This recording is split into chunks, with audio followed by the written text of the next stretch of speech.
Hi, Kim. So first off, excellent work. You did a great job, as always. You were well prepared, and I appreciate the fact that I was able to throw an idea at you, such as, let's take out a gesture that matters to you, and you were able to move on and do something else that's different. Sure, you can subdivide in other ways. Let Nimrod, the mighty hunter, bind a leopard to the altar. And the other thing is, something in there that I noticed that you're not doing as much of as, let Nimrod, the mighty hunter, small, because the next thing is small. 1, 2, 1, 2, 1, 2. Bind a leopard to the altar. So I got smaller in there from the front. 1, 2, 1, 2, 1, 2, 3, 1, 2, 1, 2.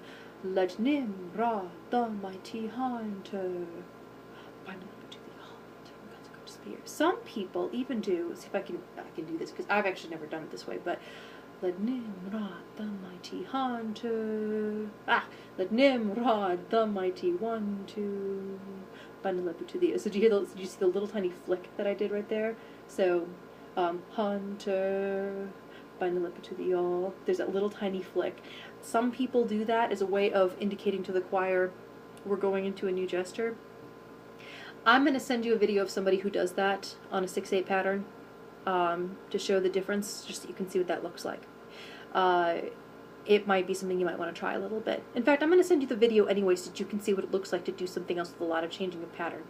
I'm assuming that you probably watched the Westminster Choir College video on this one already. It's a great video to watch because you get a chance to see exactly what the conductor has to do. Well done if you have. If not, take a look at it. That was the biggest issue that I felt. I really feel more than anything else now at this point what you need to do is run the daylights out of the Nimrod section over and over again until you can get them together with you. They're there. You got it. You're solid. You did it. Good job. Let's see if we can just run it enough times to get it into their heads that they're feeling familiar and comfortable with it. Your next job is to get Hallelujah cleaned up. Sam's donated as much time as she possibly can to Hallelujah at this point, and to be honest, you're ahead of schedule. That means that you get to take on some of Sam's work. Clean up the Hallelujah section. I want you to go back and I want you to be meticulous about how you're going to teach the Hallelujah line. I want you to not do it in big long swoops, the Hallelujah, Hallelujah, Hallelujah from the heart of God. That could be enough right there. Everybody in the choir, let's sing that together. Okay, great. Good job, choir. Everybody sung that one. Now let's break down the next section. And from the hand of the artist immeasurable.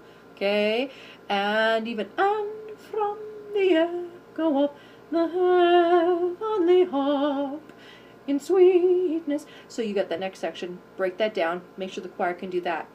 Then go back and take a look at the tenor line because it's from hell. It doesn't do what everybody else does. It's special. Go back and have the altos and the tenors sing the tenor line. Then start having sopranos. Then go with one other voice part, add it in. Whoever you feel goes next. I think it's the basses that go next.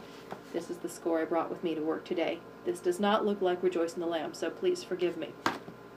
So, then what you want to do is then have sopranos, and then basses if you need to. Add in sopranos and altos and tenors when you can. And then start shaping your line too. Chamberlain does a really good job with this. He will shape the individual line of this hallelujah, hallelujah, hallelujah from the heart of God. And by speaking it like that, and then making everybody speak it like that, he lets everybody learn that when they have that section, even if they're not doing it at the same time as somebody else, they still have to shape it that way. So that would be something for any kind of fugal or polyphonic style music like that. That's where the left hand really comes in, because then you could do hallelujah from the heart of God, from the heart, from the heart, and you can get that shaping going with the individual voice parts. Take a look at that and see what you can do. Anything that's based like this, where it's more polyphonic and it's kind of almost point of imitation-y, it's almost got a Renaissance-y feel to it, anything like that's going to be a little bit challenging.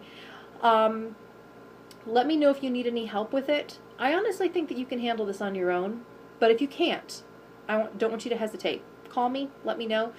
My number's on the bottom of the email, so if you want to go ahead and call me, please feel free to go ahead and do so. All right? Thank you so much. Bye-bye.